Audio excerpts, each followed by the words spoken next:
Next week we are going to lift the cabin onto the tractor. After a long while separated, they will be mounted together next week, and we will use an excavator like the one outside there, but not that one specific.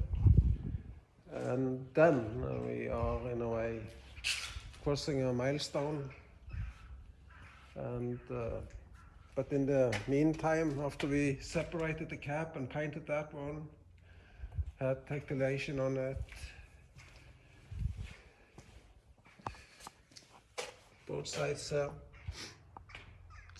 started to mount some of the equipment on, lights, etc. But I need to wait now until the cab is on the tractor again.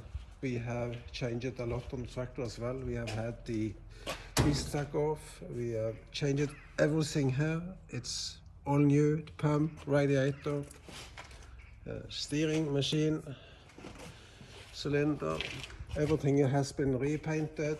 So it's quite another tractor than the one I got a couple of years ago. But some work is still to be done. So, but that is just exciting.